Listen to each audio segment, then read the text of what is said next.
Now today we start our lecture. Today's topic is the HQL, Hive Query Language. Dear students, in the last classes we have already discussed about the Hive, and we have already discussed architecture of Hive. Then yesterday we have completed Hive data types. So as you know very well, what is the Hive? Hive के बारे में आप लोग जानते हैं.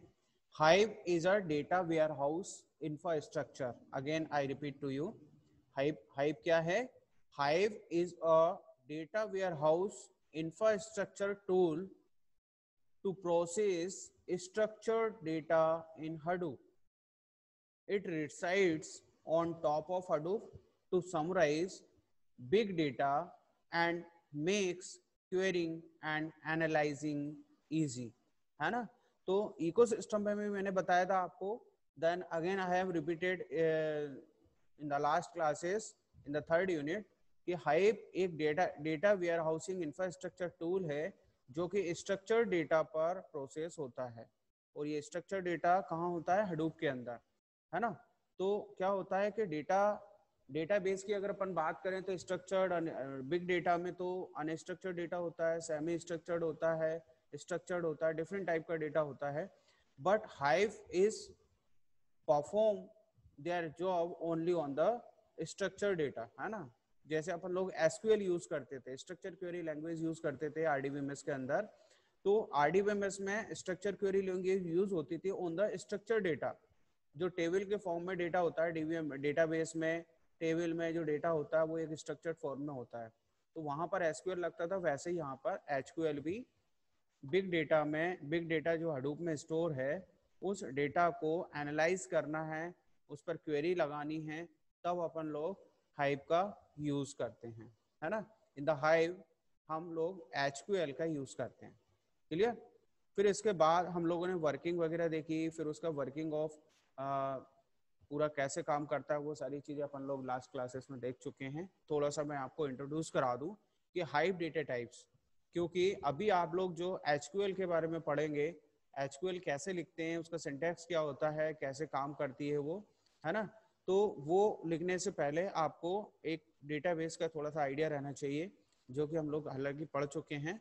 फिर भी again repeat to you कि सबसे पहले तो डेटा टाइप्स में, हाइव डेटा टाइप्स में आप columns types, literals, null values, complex, इस टाइप का डेटा आपका हो सकता है.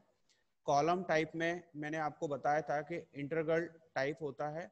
इंटीग्रल टाइप में इंटीजर होता है, और इंटीजर से भी अगर अपन और कम वैल्यू या ज़्यादा वैल्यू वाला अगर डेटा, आपको ज़्यादा रेंज वाला डेटा अगर आपको स्टोर कराना है तो that time we use the big int.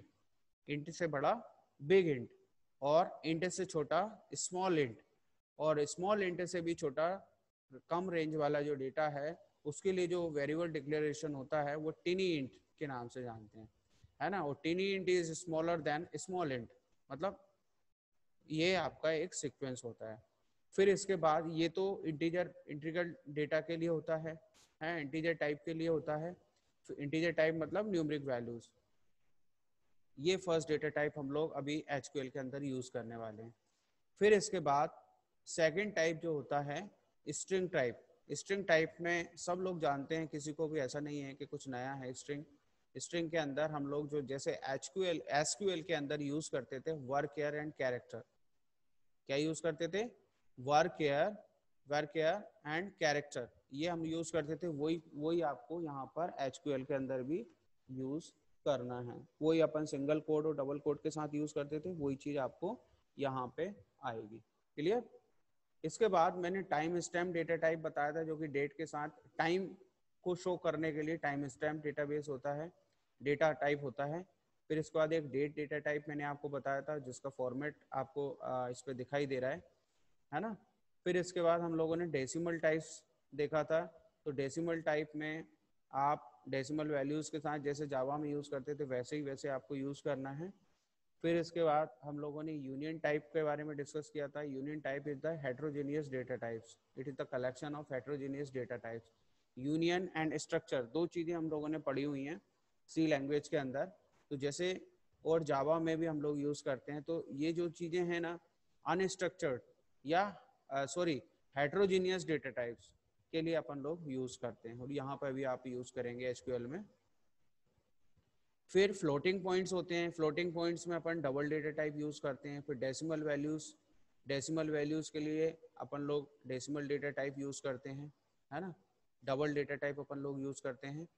इसके बाद मैंने आपको बताया था कॉम्प्लेक्स टाइप में, कॉम्प्लेक्स टाइप में आप अरेज का यूज कर सकते हैं। अरे, अरे आपके लिए नया नहीं है, it is used the same way they are used in Java. जैसे सिमिलर टाइप्स की वैल्यूज, डेटा वैल्यूज को स्टोर कराने के लिए आप अरे यूज करते हैं, आपको पता है।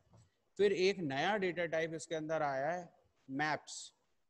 जैसे अपन लोग, आपको पता है कि whenever we use the map reducing, map reducing use जब अपन करते हैं तो मैपिंग करना पड़ता है डेटा की। डेटा की मैपिंग करने के लिए आपको एक मैप्स करके एक कॉम्प्लेक्स डेटा टाइप यहाँ पर आया है, जो कि जावा की तरह ही यूज होता है। जावा में जो आप मैप यूज करते हो उनको सेम टू सेम यहाँ पर यूज करना है ना। ये चीज अपन ने कल की क्लास में डिस्कस की थी। ये स्ट्रक्ट है, तो स्ट्रक्ट का तो अभी अपन देखने वाले हैं। Structs in Hive is similar to using complex data type with comment, है ना। तो इस तरीके से ये सारी चीजें कल तक की थी।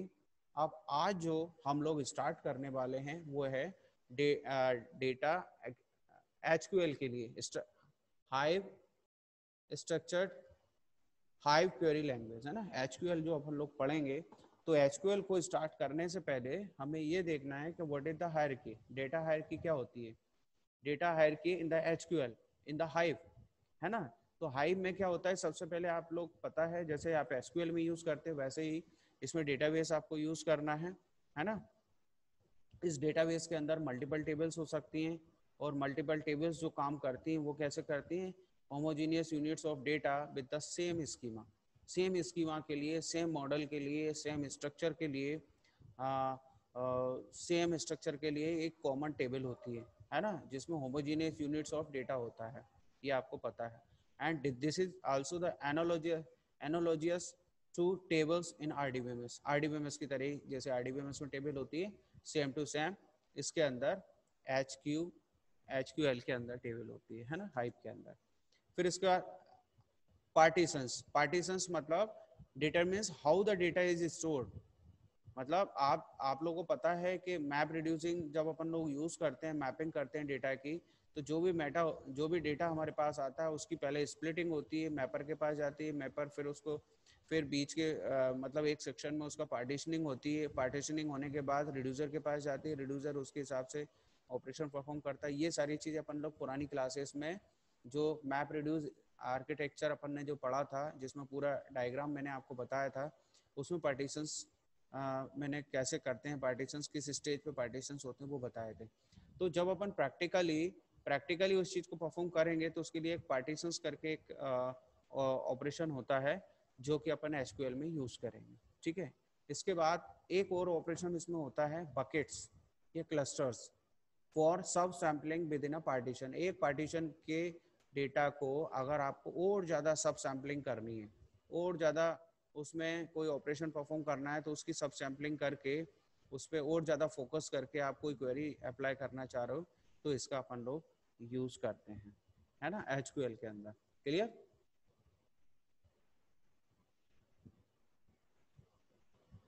अब इसके बाद आता है आपका कि आप कौन कौन से कमांड्स, कौन कौन से ऑपरेशंस एचक्यूएल के अंदर यूज करते हैं, है ना।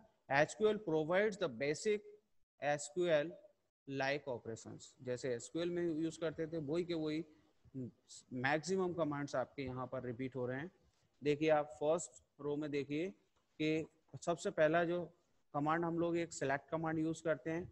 Select commands, select columns using select, मतलब किसी पर्टिकुलर कॉलम को सिलेक्ट करने के लिए सेलेक्ट कमांड यूज होता है। जो भी आपको डिस्क्राइब करना है या डिस्प्ले कराना है रिकॉर्ड्स को, तब अपन सेलेक्ट करते हैं और कॉलम का नाम लिखते हैं। देन नेक्स्ट कमांड होता है वेयर। वेयर भी आप लोगों ने एसक्यूएल में पढ़ा है, लगाते हैं ना, where age is less than 20, ऐसा कुछ लिखते हैं ना। वेयर नेम इज SIRT, ऐसा लिखते हैं आप, है ना। जब अपन कंडीशन डिफाइन करते हैं तब अपन वेयर यूज करते हैं, है ना। कौन सा पर्टिकुलर कौन से रिकॉर्ड्स आपको फिल्टर करने हैं। आपके पास डेटाबेस टेबल है, उस टेबल से कुछ सम नंबर ऑफ रिकॉर्ड्स को निकालना है आपको, तो वो फिल्टरिंग करते हैं अपन, रोज की फिल्टरिंग करते हैं, तब अपन वेयर कमांड यूज करते हैं। This is also same as SQL, where command is also used here, same as SQL. Okay, then again command is the join command. join दो टेबल को अगर आपको क्लब करना है, जोड़ना है, तब अपन लोग join कमांड यूज करते हैं। मतलब दो टेबल के बीच में joins कमांड यूज होता है। This is also the same as SQL। Okay, अब इसके बाद हम लोग आते हैं next group by. Group by भी आप लोगों ने यूज किया है। जैसे मेल मेल मेल, जितने भी मेल रिकॉर्ड्स हैं उनके रिकॉर्ड्स मुझे जेंडर वाइज निकालना है, फीमेल के रिकॉर्ड्स जेंडर वाइज निकालना है ना। ऐसे अगर आपको ग्रुप वाइज रिकॉर्ड्स निकालने हैं, evaluate aggregates using group by, जैसे अपन लोग एसक्यूएल में यूज करते थे, सेम टू सेम यहाँ पर यूज कर सकते हैं उसको, है ना। Store query results into another table, आप किसी एक टेबल से जो भी इंफॉर्मेशन जनरेट हुई है, जो भी रिजल्ट्स आपके जनरेट हुए हैं, उनको आप किसी अनदर क्वेरी में भी अनदर टेबल में स्टोर कर सकते हैं। ठीक है, ये भी हाइव एसक्यूएल में आता है। फिर इसका डाउनलोड रिजल्ट्स आपको डाउनलोड करना है और एक किसी लोकल डायरेक्टरी में ले जाके स्टोर कराना है, वो भी अपन जैसे एसक्यूएल में करते थे वैसे ही इसमें कर सकते हैं। फिर इसके बाद manage tables and query with create command, drop command, alter command, ये तीनों कमांड आप लोगों को पता है एसक्यूएल में अपन लोग यूज करते हैं। Create command is use for create the table, drop command for delete the table, alter command for change the structure of the table, है ना। तो अल्ट्रेशन अपन कर सकते हैं। अल्ट्रेशन मतलब जैसे आपने टेबल बना के रखी हुई है, उस टेबल में आपको फील्ड्स की साइज बढ़ानी है ना, फील्ड्स की साइज कम करनी है, ज़्यादा करनी है, आप अल्टर कर सकते हो। या उसका अगर आपने कोई रिकॉर्ड इनपुट नहीं किया है, तो अगर जस्ट आपने टेबल बना के रखी, now you want to change the type type of the data type, है ना, वो अल्टर कर सकते हो। ऐसी बहुत सारी चीज़ें इसके अंदर आती हैं जो कि अपन अल्टर कमांड के थ्रू कर सकते हैं, है ना। अब देखिए, आपको मैंने कल की क्लास में डेटा टाइप्स बताए थे, तब मैं आप और अच्छे से एक्सप्लेन कर रहा हूँ यहाँ पर। वो जो कॉलम डेटा टाइप थे उसे प्रिमिटिव डेटा टाइप के नाम से अपन जानते हैं, बेसिक डेटा टाइप्स, है ना। इसकी हेल्प से ही हम लोग क्वेरी लिख पाते हैं। देखिए आप लोग देख रहे हैं, इसमें एक डेटा टाइप होता है टिनी इंट। क्या है? टिनी इंट, बहुत छोटा। फिर स्मॉल इंट, है ना, फिर इंट, फिर बिग इंट, ये इसका सीक्वेंस है। टिनी इंट की साइज 1 बाइट होती है। स्मॉल इंट जो एचक्यूएल के अंदर यूज कर सकते हो आप, 2 बाइट का होता है। इंट की 4 बाइट, और बिग इंट की साइज 8 बाइट इंटीजर्स होती है। बूलियन आपको पता ही है, ट्रू फॉल्स के लिए यूज करते हैं। फ्लॉट डबल आप प्रिसीजन्स के साथ, रियल नंबर्स के साथ यूज कर सकते हो। स्ट्रिंग आपको पता ही है, कैरेक्टर्स के साथ, कैरेक्टर स्ट्रिंग के लिए। Timestamp is use with the date, time string के साथ अपन कोई टाइमिंग वगैरह सेट करना है तो टाइम स्टैम्प आप यूज कर सकते हो। फिर उसके बाद यदि आपको डेसिमल वैल्यूज के साथ arbitrary precision decimal values set करनी है तो डेसिमल टाइप का डिक्लेयर करोगे, या बाइनरी, है ना। तो इस टाइप से ये डेटा टाइप्स अपन लोग यूज करते हैं HQL के अंदर। ठीक है, अब अगेन अपन डिस्कस कर रहे हैं आगे चल के कि अपन ने बहुत सारी चीजें HQL के बारे में, हाइव क्वेरी लैंग्वेज के बारे में अपन ने पढ़ी है। अब इसमें कुछ लिमिटेशंस होते हैं। लिमिटेशंस तो होते ही होते हैं, कोई भी चीज़ होती है, बहुत अच्छी अच्छी चीज़ें आप डाल दो, कहीं ना कुछ वो अच्छा करने के लिए कुछ कुछ चीज़ें छूट भी जाती हैं, है ना। वो छूटा क्या है, क्या कमी है इसमें, क्या मिसिंग हो रहा है। एचक्यूएल ओनली सपोर्ट्स इक्विजॉइंस। एचक्यूएल किसको सपोर्ट करता है? Equijoins, outer joins, left semi joins. क्यों करता है इनको, इन्हीं को क्यों करता है, बात यह आती है because it is only a shell for map reduce complex query. Can be hard to optimise, है ना। हम क्या यूज करते हैं, मैप रिड्यूसिंग यूज करते हैं, और मैप रिड्यूसिंग में क्या होता है, मैपिंग होती है, डेटा की मैपिंग होती है, और डेटा की मैपिंग कहाँ से होती है, अलग अलग लोकेशन से, अलग अलग डेटा सोर्स से डेटा हमारे पास आता है, उसकी मैपिंग करके उसे अपन क्या करते हैं, रिड्यूस कर देते हैं। तो मैपिंग करते समय अपने जॉइंस की जरूरत पड़ेगी, क्योंकि अलग अलग नोड से डेटा आप उठा रहे हैं, है ना, अलग अलग नोड से डेटा उठा रहे हैं, फिर बाद में उसको ज्वाइन करा रहे हैं, है ना। वो ज्वाइन कोई सा भी हो सकता है, ये 3 ज्वाइन 4 ज्वाइन हमने बताए, equi joins, outer joins, left semi joins, ये तीनों ज्वाइंस आप यूज कर सकते हो मैप रिड्यूस के अंदर, है ना। इसलिए केवल 3 ही ज्वाइंस एचक्यूएल के अंदर यूज होते हैं। अब इसके बाद आता है missing large parts of full SQL specification. हम ये नहीं कह रहे हैं कि पूरा का पूरा एसक्यूएल को हमने कॉपी कर दिया है हाइव क्यूएल के अंदर, ऐसा नहीं है। बहुत सारी चीज़ें जिनकी ज़रूरत नहीं थी या लग नहीं रहा था, उसको हटाया गया है, तो वो मिसिंग है हाइव क्यूएल में। Having clause, correlated subqueries outside from clauses, updatable और materialized view and stored procedures, ये सारी चीज़ें मिसिंग हैं किससे, हाइव क्यूएल से। So these are the limitations of the Hive QL. Clear.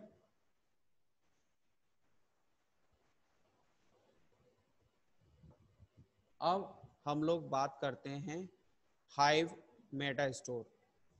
Hive metastore आप लोग जानते हैं, हाइव मेटा स्टोर के बारे में अपन ने काफ़ी सारी चीज़ें पढ़ी हैं। Default Meta store database uses Apache by various configurations. अब हाइव मेटा स्टोर में आपको दिखा दूं कि कहाँ पे हाइव मेटा स्टोर हम लोग यूज़ किए हुए हैं अभी की क्लास में। देखिए, ये हमने पढ़ा था आर्किटेक्चर ऑफ हाइव, है ना। Architecture of Hive user interface है, web UI, Hive command line या एसडी इनसाइट, कोई सा भी एक यूज़ करोगे आप यूज़र इंटरफेस, तीनों को सपोर्ट करता है। अपनी क्वेरी को लिखते हो hive QL, hive QL process engine processing करता है ना, और एग्जीक्यूशन करता है। तो इसी बीच में they it is taking the help of the metastore, है ना। आप जो भी क्वेरी लगा रहे हैं डेटाबेस पर, उस डेटाबेस से रिलेटेड इन्फॉर्मेशन मेटा स्टोर में स्टोर होती है, और मेटा स्टोर से वो इन्फॉर्मेशन को निकाल कर वो प्रोसेस करता है प्रोसेस इंजन, और बाद में उसका एग्जीक्यूशन इंजन के थ्रू एग्जीक्यूशन होता है ना। मैप रिड्यूसिंग प्रोसेस तो लगती है, फिर इसके बाद जो भी आउटपुट आता है उस आउटपुट को वापस मेटा स्टोर में स्टोर कर दिया जाता है, और बाद में यूज़र इंटरफेस के थ्रू रिजल्ट्स यूज़र तक पहुंचा दिए जाते हैं। ये सारी चीज़ें एच और एच बेस डेटा स्टोरेज के अंदर स्टोर डेटा में हो रही हैं। तो आप देख रहे हैं यहाँ पर with the help of H और एच बेस डेटा स्टोरेज की हेल्प से होती हैं, ठीक है। तो आपने देखा डियर स्टूडेंट्स कि ये मेटा स्टोर जो है किस तरीके से सपोर्ट करता है हमारे हाइव एचक्यूएल को, क्योंकि हाइव एचक्यूएल हम यहाँ से लिखते हैं, है ना, यहाँ प्रोसेस होती है, फिर एग्जीक्यूट होती है, और एग्जीक्यूट होने के बाद मेटा स्टोर से यूजर इंटरफेस के थ्रू यूजर तक उसके रिजल्ट्स को प्रोसेस कराया जाता है ना। तो यही मेटा स्टोर यहाँ पर आया है ना। स्टोर्स हाइव मेटा डेटा, है ना, क्या करता है ये, store Hive Meta data. Clear. इसके बाद हाइव वेयर हाउस। अब हाइव वेयर हाउस क्या होता है, हाइव वेयर हाउस क्या करता है, वेयर हाउस जैसे मैंने आपको बताया था कि वेयर हाउस का मतलब क्या होता है, स्टोरेज प्लेस। जैसे एग्रीकल्चर में हम बहुत सारे क्रॉप्स फ्रूट्स, है ना, बहुत सारी वेजिटेबल्स हम लोग वेयर हाउस में ले जाके रख देते हैं लंबे टाइम के लिए, सेफ रहते हैं वो, और एक टाइम के बाद वो हम उसको वापस मार्केट में ला सकते हैं जब मार्केट में उस वो प्रोडक्ट की रिक्वायरमेंट होती है, ठीक है ना। तो इसी तरीके से क्या होता है कि हाइव वेयर हाउस क्या कर रहा है, Hive warehouse is store the big data, क्या कर रहा है, store in the Hive warehouse. Hive का अपना एक वेयर हाउस होता है जिसमें हम जो भी टेबल्स, जो भी रिकॉर्ड्स, जो भी डेटा स्टोर करते हैं वो पूरा का पूरा वहां जाके स्टोर होता है। अब ये कहाँ स्टोर होता है, डिफॉल्ट एच लोकेशन क्या होती है, यूजर हाइव वेयर हाउस, और उसके अंदर एक सब डायरेक्टरी बनती है जिसमें आपकी टेबल से स्टोर होती है ना। फिर उन टेबल्स में जरूरत पड़ने पर अपन लोग पार्टीशंस लगाते हैं, है ना। Partitions are subdirectory of tables, है ना। देखो वेयर हाउस के अंदर नेक्स्ट डायरेक्टरी जो होगी वो टेबल्स की होगी, फिर उसके बाद नेक्स्ट डायरेक्टरी आपकी पार्टीशंस, सब पार्टीशंस डेटा की होगी, है ना। क्लियर। इसके बाद एक होता है external tables are supported in Hive. Hive को जो सपोर्ट करने वाली टेबल्स होती हैं एक्सटर्नल टेबल्स, है ना। फिर इसके बाद एक actual data is stored in flat files, जो भी एक्चुअल डेटा होता है वो फ्लैट फाइल के फॉर्मेट में स्टोर होता है। तो ये सारी चीज़ें हाइव वेयर हाउस से रिलेटेड थी। क्लियर। ये सब कुछ हाइव वेयर हाउस में होता है। अब इसके बाद आगे अपन बढ़ते हैं स्कीमास। स्कीमा क्या होता है भाई? स्कीमा मतलब मॉडल, है ना। जो भी डेटाबेस का मॉडल है, टेबल का मॉडल है, किसी पर्टिकुलर एंटिटी को डिफाइन करने के लिए, उस एंटिटी के डेटा को स्टोर करने के लिए हम क्या करते हैं, हाइव का अपना एक स्कीमा होता है। Hive is schema on read. जो स्कीमा होता है वो कब जरूरत पड़ती है उसकी? रीड करते समय, डेटा को एक्सेस करना है आपको, डेटा पर कोई क्वेरी लगा के उससे डेटा को एक्सेस कर, उस डेटा पर क्वेरी लगा के we want to access some informations. तो schema is only enforced when the data is read at query time. Clear. तो इसके बाद allow greater flexibility, same data can be read using multiple schema. सीधी सी बात है। फिर contrast with an RDBMS. RDBMS से किस तरीके से अलग है ये? which is schema on write schema is enforced when the data is loaded, speed of queries at the expense of load time। तो इस तरह से this is the contrast with an RDBMS. ठीक है। अब अपन आते हैं सिंटैक्स ऑफ टेबल। हाइव के अंदर टेबल को कैसे लिखा जाता है। क्लियर।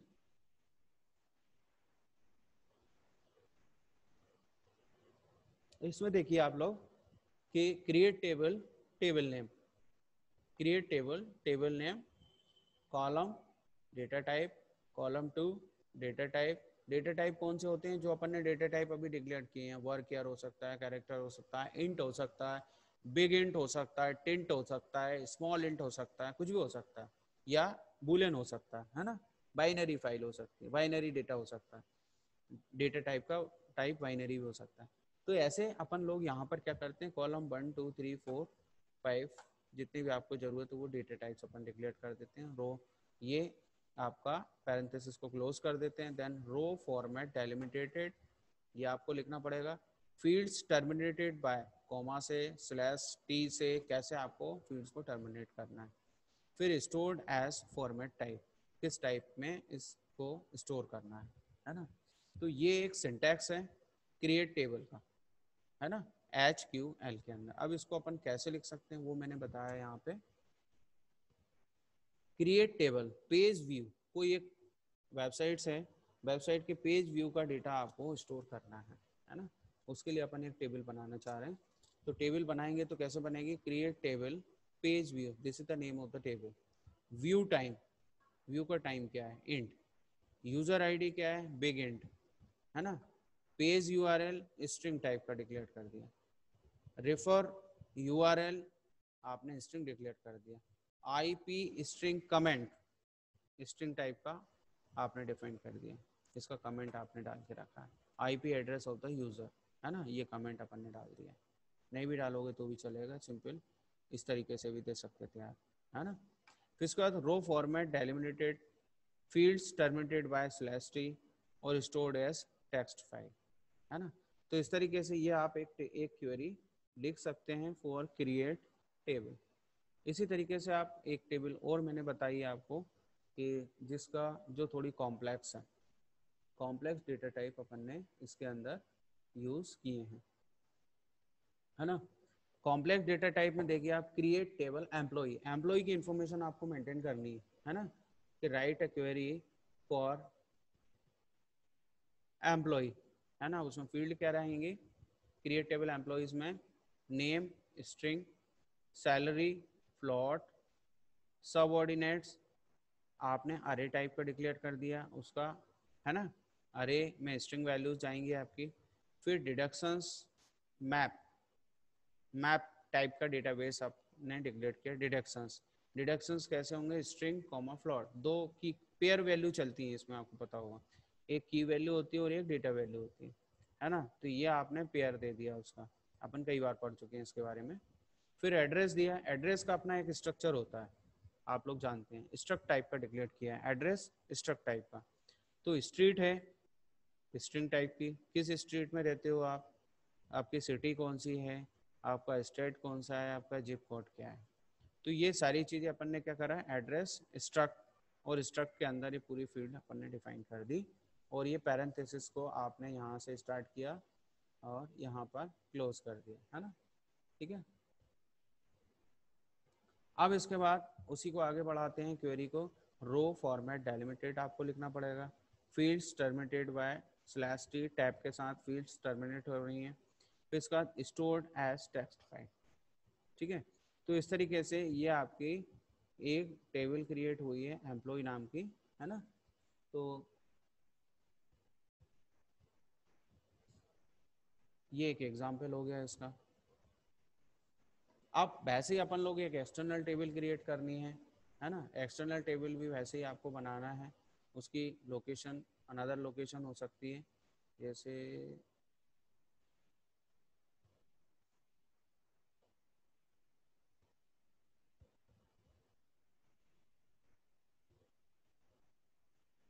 चलो ठीक है देखते हैं अभी। हाँ, external table, create external table page view S T G, जो भी नाम देना है आपने दे दिया अपनी टेबल का, है ना। व्यू टाइम क्या होगा, यूज़र आईडी, है ना। यूज़र आईडी के बाद page URL, refer URL, is string comment, ये आपने कमेंट देख रखा हुआ। Row format delimited, fields terminated by slash T, stored as text file. अब उसकी लोकेशन, ये लोकेशन आपकी जो कि आप लोग हाइव यूज़ कर रहे थे, हाइव के अंदर स्टोर नहीं है, ये अनदर यूज़र के स्टेजिंग पे, स्टेजिंग के अंदर बाहर कहीं स्टोर है ना। बाद में ये अपन को हाइव के लिए सपोर्ट करेगी। क्लियर। तो एक्सटर्नल टेबल बनाना है, बट उसकी लोकेशन आपको अलग रखना पड़ेगा, बाहर रखना पड़ेगा, लिखने का तरीका वही। फिर उसके बाद आते हैं मोर टेबल्स। अब जो भी टेबल से रिलेटेड कुछ और चीज़ें होती हैं, जैसे क्रिएट टेबल के साथ अपन loading, file moved into Hive's data warehouse directory. Load जब करते हैं तो कहाँ से लोड होती है, file moved into Hive's data warehouse directory. ठीक है ना। फिर ड्रॉपिंग करनी है तो metadata and data deleted, data भी डिलीट होता है, मेटा डेटा भी डिलीट होता है ड्रॉप कमांड के थ्रू। फिर क्रिएट एक्सटर्नल टेबल्स, जब आप लोड कमांड यूज़ करते हैं, नो फाइल्स मूव्ड, इसमें फाइल मूवमेंट नहीं होता। और ड्रॉप में केवल जब ड्रॉपिंग अपन करते हैं एक्सटर्नल फाइल की, तो डिलीट क्या होता है, मेटा डेटा डिलीट होता है इसके अंदर से, इसके अंदर से आपके हाइप के अंदर से। ठीक है, तो इस तरीके से आप लोग ये दो कमांड इनके साथ ये ड्रॉप और लोड आप यूज़ कर सकते हो। ठीक है, इसके बाद अपन आएंगे पार्टीशनिंग, ये अपन नेक्स्ट क्लास में देखेंगे।